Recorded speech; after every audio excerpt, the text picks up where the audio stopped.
80s boy. Never let yourself be 80. Just skip 80. 103 is quite interesting. Eileen Kramer, Australia's oldest dancer and choreographer, if not the world's. Born in Sydney, 1914, the year World War I started, before the Harbour Bridge was built. She's lived and danced in India, Paris, London and New York, and she returned home to Australia at 99 years old. Not to retire, but to keep dancing. It's like making order out of chaos. Not that I'm chaotic, but can be sometimes. How is she 103? How is her body still doing what she's doing? How is her mind still doing what it's doing? I know, it's incredible. And I think her secret is that she is constantly creating. She never has a day when she isn't thinking about her next creative endeavour. And that's what keeps her alive and youthful and energetic. I still like to wear lipstick, eyeshadow. I do feel that, oh, I'm full of this beauty of breath. Breath is life.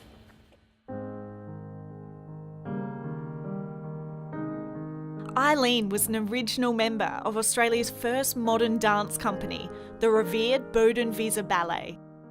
It's an incredible legacy. Gertrude Bodenwieser escaped Nazi Germany. She was in Austria, but she got out just before Hitler got in and came to Sydney. German expressionism was her language.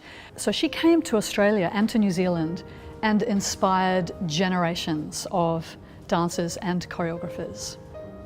So Eileen was an original member of that company here. The dances we did with Bodenwieser, they were either what they call vignettes, small dances expressing some kind of emotion. It's so different to how we dance in a contemporary sense now, but that's what's driving her. It's the breath, it's emotion. Nothing is abstract, it's always emotionally based. In the 1950s, Eileen headed abroad, destined for decades of creative experiences and escapades, like meeting Louis Armstrong in Paris. So he showed me how to do the twist. He was a little bit naughty. He had some big cello, I think, and he was going up and down looking at me like that.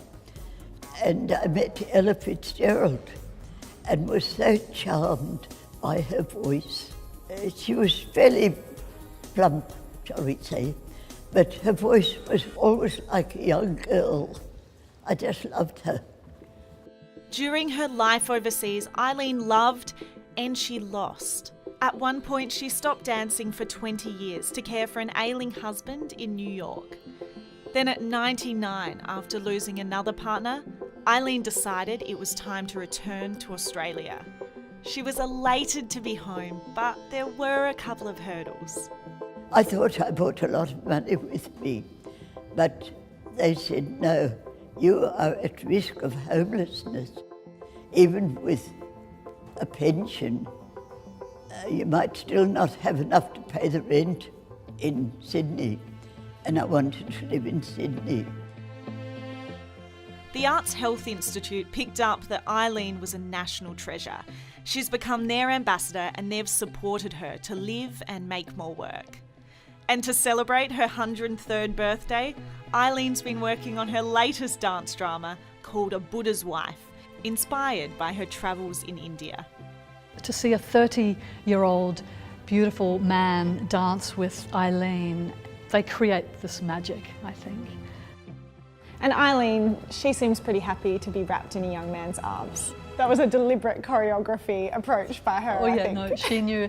When we first conceived of this idea to put this show on, she went, I have to be the princess. Can I be the princess at 103? I said, yes, I think you can.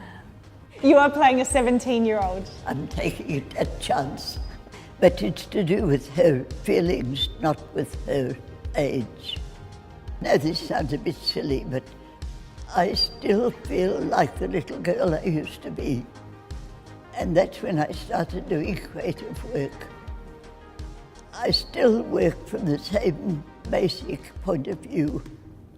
I've learned a little bit, of course, in my travels through life, but basically, I think I'm the same. She is a dancer through and through. She dances with the true essence of what dance is. Been blessed with good health, and good health depends a lot on you. You know, what you eat, what you think, and what you've suffered and what you've recovered from. You do have to prepare for age. I've prepared by always doing creative work, and I've succeeded in that. I don't want to stop dancing.